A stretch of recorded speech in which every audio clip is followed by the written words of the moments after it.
प्रिया शादी करने के नाम से डर रही थी और बार बार अपनी मम्मी से एक ही बात कह रही थी। मम्मी, यहाँ मायके में तो आपने ये बात सबसे छुपा ली और मेरी कभी भी इंसल्ट नहीं होनी थी, पर ससुराल में ये बात किसी को भी पता चल गई तो आप जानते हो ना मम्मी, वहाँ मेरा कितना अपमान होगा। जब मेरी सास और पति को ये पता चलेगा कि मैं रात में सोते वक्त बेड पर सुसु करती हूँ, जो कि मेरे कंट्रोल से बिल्कुल बाहर है। प्रिया बेटा, मैंने तेरी दवाइयाँ सूटकेस में रख दी है, तूने समय पर लेके रहना।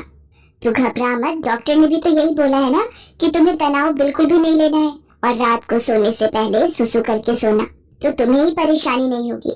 अपने खाने पीने का ध्यान रखना और सोते समय अपने मोबाइल में आधी रात का अलार्म भी लगा लेना, जैसे यहाँ लगाकर सोती हो।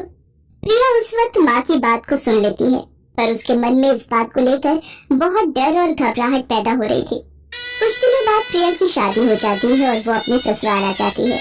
कुछ दिन तक प्रिया अपने फोन में अलार्म लगाकर सोती है तो सब कुछ ठीक चल रहा था, पर एक दिन प्रिया, अचानक मुझे ऑफिस के काम से बाहर जाना पड़ रहा है, पर मैं 2 दिन में वापस आ जाऊंगा।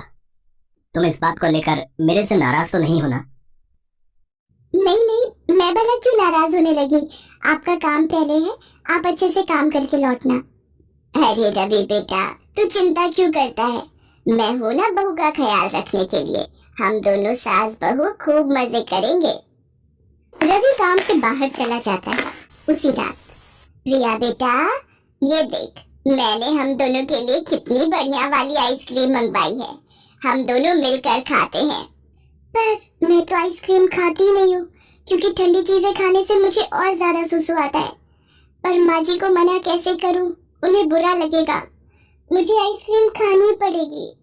है ना कितनी बढ़िया वाली आइसक्रीम, हमारे यहाँ की मशहूर आइसक्रीम है। एक काम करो, जब तक रवि वापस नहीं लौटता हम दोनों सास बहू एक ही कमरे में सो जाती हैं। रात को सोते समय गप्पे मारेंगे।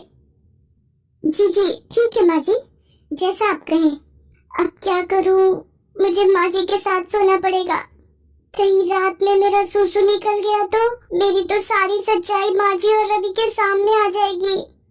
उस रात प्रिया 2 बार अलार्म लगाकर सोई थी, इसलिए वो रात में 2 बार बाथरूम हुई थी, पर चिंता और डर से वो पूरी रात सो नहीं पाई थी। वो रात तो जैसे तैसे कट गई। अगली रात जब प्रिया अपनी सास के साथ सोई तो उसका फोन चार्ज नहीं था, इस वजह से उसकी बैटरी खत्म हो गई और फोन स्विच ऑफ हो गया। प्रिया गहरी नींद में थी तो उसे पता ही नहीं चला कि उसे रात में उठकर बाथरूम जाना है। अगली सुबह जब प्रिया सोकर उठती है उसका पूरा बिस्तर गीला था। घबराहट से उसके पसीने छूटने लगते हैं। प्रिया की सास ये सब देख लेती है और गुस्से में प्रिया पर चिल्ला पड़ती है। इतनी देर में रवि भी वापस आ जाता है। रवि बेटा, हम बेड पर सुसु करने वाली बहू ले आए हैं।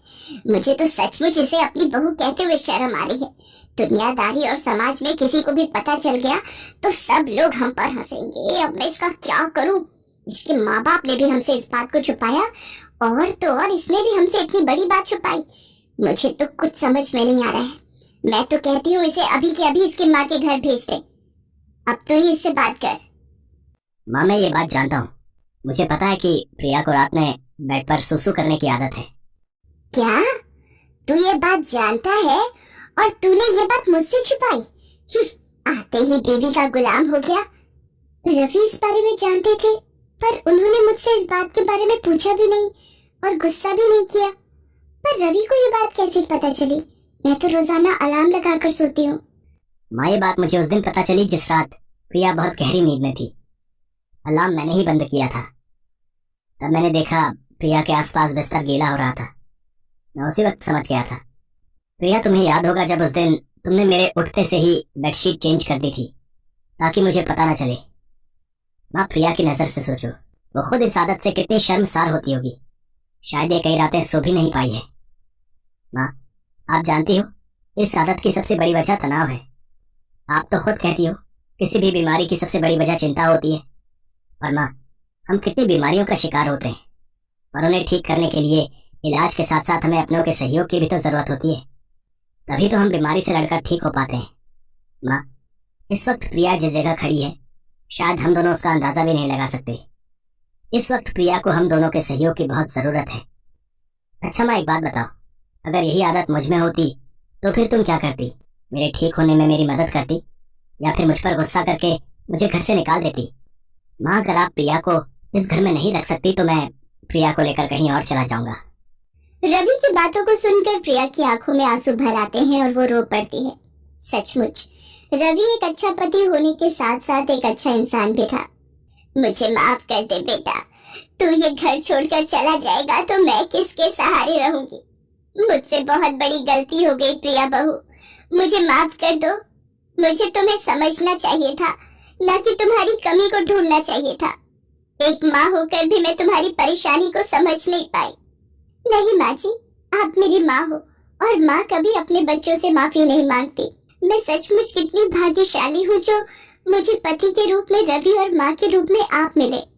प्रिया अपनी सास के गले लग जाती है। ये देखकर रवि भी बहुत खुश होता है। प्रिया अब रात में तरल पदार्थ ज्यादा नहीं लेती थी और समय पर सोती थी। प्रिया रात में कभी अलार्म से ना उठ पाए तो रवि उसे उठा देता था ताकि प्रिया को रात में कोई परेशानी ना हो। प्रिया की सास और रवि प्रिया को खुश रखते थे। धीरे धीरे रवि और सास के सहयोग से कुछ समय में ही प्रिया की ये आदत पूरी तरह से छूट